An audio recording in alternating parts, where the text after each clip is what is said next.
पूर्वी लद्दाख में भारत चीन सीमा पर उपजे तनाव पर बातचीत के लिए आज एक सर्वदलीय बैठक हुई। प्रधानमंत्री नरेंद्र मोदी की अध्यक्षता में हुई इस बैठक में सभी प्रमुख राजनीतिक दलों के नेता शामिल हुए। इस दौरान सरकार की तरफ से सभी दलों को गलवान घाटी में वास्तविक नियंत्रण रेखा पर भारत और चीन के बीच ताजा स्थिति से अवगत कराया गया। लद्दाख की गलवान घाटी में हिंसक झड़प के बाद सीमा पर स्थिति अभी सामान्य नहीं हुई है। इस बीच प्रधानमंत्री नरेंद्र मोदी ने चीन के साथ भारत के मौजूदा रिश्तों को लेकर शुक्रवार को विपक्षी दलों से चर्चा की। प्रधानमंत्री ने भरोसा दिलाया कि सरकार के लिए भारत की संप्रभुता और अखंडता सर्वोच्च है और इसकी रक्षा के लिए केंद्र सरकार प्रतिबद्ध है। बैठक में कम से कम 20 राजनीतिक दलों के नेता शामिल हुए। कांग्रेस की तरफ से सोनिया गांधी, एनसीपी के शरद पवार, महाराष्ट्र के मुख्यमंत्री और शिवसेना प्रमुख उद्धव ठाकरे, पश्चिम बंगाल की मुख्यमंत्री और तृणमूल कांग्रेस प्रमुख ममता बनर्जी ने बैठक में हिस्सा लिया। नीतीश कुमार, चिराग पासवान, डी राजा, जगमोहन रेड्डी, के चंद्रशेखर राव, प्रेम सिंह तमांग और एम.के. स्टालिन भी प्रधानमंत्री के साथ बैठक में शामिल हुए। सरकार की तरफ से विपक्षी दलों के नेताओं को भारत चीन सीमा पर दोनों देशों के सैनिकों के बीच हुए हिंसक संघर्ष के बारे में भी विस्तार से जानकारी दी गई। साथ ही कहा गया कि सीमा पर तनाव को कम करने के लिए राजनीतिक और सैन्य स्तर पर बातचीत का दौर जारी है। विपक्षी दलों की तरफ से सरकार को कई सुझाव भी दिए गए। इस मसले पर सभी दलों ने सरकार को एक मत से सहयोग देने की बात भी कही।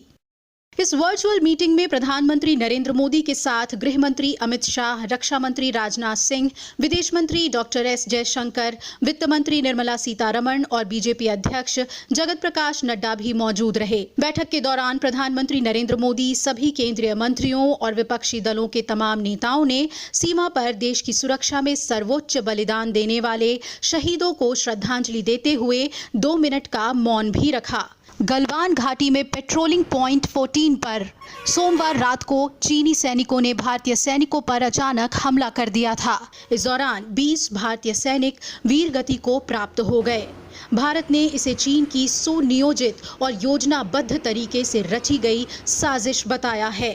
हम सभी देश की सीमाओं की रक्षा में दिन रात लगे हमारे वीर जवानों के साथ चट्टान की तरह खड़े हैं। उनकी वीरता, उनके कौशल, उनकी सूझबूझ पर देश अटूट विश्वास रखता है। इस सर्वदलीय बैठक के माध्यम से मैं शहीदों के परिवारों को भी ये विश्वास दिलाता हूं कि पूरा देश उनके साथ है, पूरा देश उन्हें नमन करता है। साथियों, पूर्वी लद्दाख में जो हुआ उसको लेकर आपने रक्षा मंत्री जी और विदेश मंत्री जी को सुना भी और प्रेजेंटेशन को भी देखा। न वहां कोई हमारी सीमा में घुस आया है, न ही कोई घुसा हुआ है, न ही हमारी कोई पोस्ट किसी दूसरे के कब्जे में है। लद्दाख में हमारे 20 जाबाज शहीद हुए, लेकिन जिन्होंने भारत माता की तरफ आंख उठाकर देखा था, उन्हें वो सबक सिखा कर गए हैं। उनका ये शौर्य, ये बलिदान हमेशा हर भारतीय के मन में अमिट रहेगा। साथियों, निश्चित तौर पर चीन द्वारा एलएसी पर जो किया गया है, उससे पूरा देश आहत है, आक्रोशित है। ये भावना हमारी इस चर्चा के दौरान भी आप सबके माध्यम से बार बार प्रकट हुई है।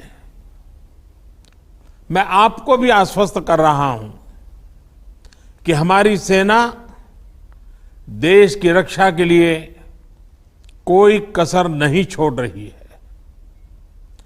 डिप्लॉयमेंट हो, एक्शन हो, काउंटर एक्शन हो, जल थल नभ में हमारी सेनाओं को देश की रक्षा के लिए जो करना है वो कर रही है। आज हमारे पास ये कैपेबिलिटी है कि कोई भी हमारी एक इंच जमीन की तरफ आंख उठाकर भी नहीं देख सकता। आज भारत की सेनाएं हर सेक्टर में एक साथ मूव करने में पूरी तरह सक्षम है।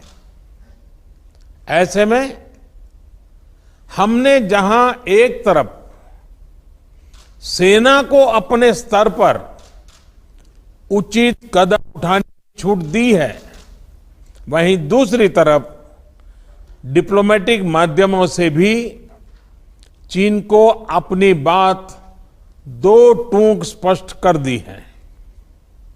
भारत पीस और फ्रेंडशिप चाहता है, लेकिन अपनी सॉवरेनिटी की रक्षा हमारे लिए सर्वोपरि है और आप सबने भी इसी भाव को प्रकट किया है।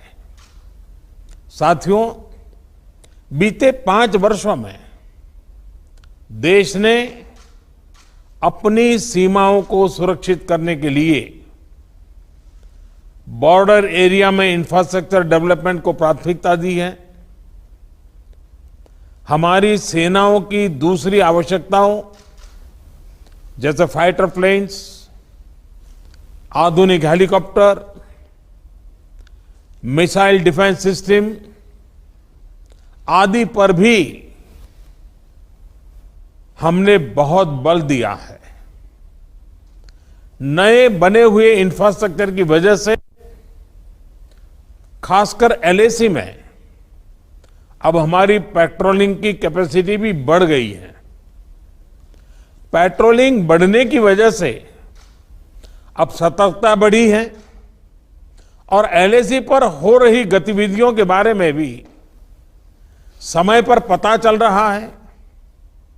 जिन क्षेत्रों पर पहले बहुत नजर नहीं रहती थी, अब वहां भी हमारे जवान अच्छी तरह से मॉनिटर कर पा रहे हैं, रिस्पॉन्ड भी कर पा रहे हैं।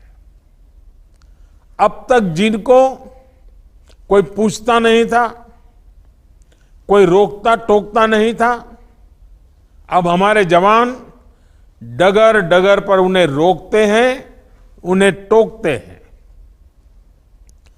बेहतर हो रहे इंफ्रास्ट्रक्चर से एक मदद ये भी मिली है कि हमारे जवान जो उस कठिन परिस्थिति में वहां तैनात रहते हैं, उन्हें साजो सामान पहुंचाने में आसानी हुई है। साथियों, राष्ट्रहित, देशवासियों का हित हमेशा हम सभी की सर्वोच्च प्राथमिकता रही है। चाहे ट्रेड हो, कनेक्टिविटी हो, काउंटर टेररिज्म हो, भारत ने कभी किसी बाहरी दबाव को स्वीकार नहीं किया है। राष्ट्रीय सुरक्षा के लिए जो भी जरूरी कार्य है, जो भी जरूरी इंफ्रास्ट्रक्चर का निर्माण है, उसे इसी तरह तेज गति से आगे भी किया जाता रहेगा।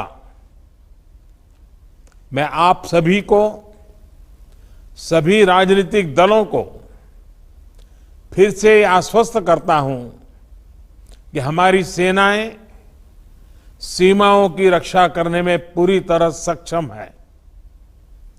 हमने उन्हें यथोचित कार्रवाई के लिए पूरी छूट दी हुई है।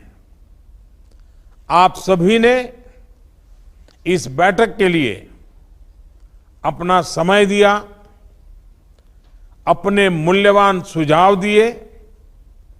इसके लिए मैं सभी दलों का, आप सभी नेतृत्वगण का हृदय से बहुत बहुत आभार व्यक्त करता हूं।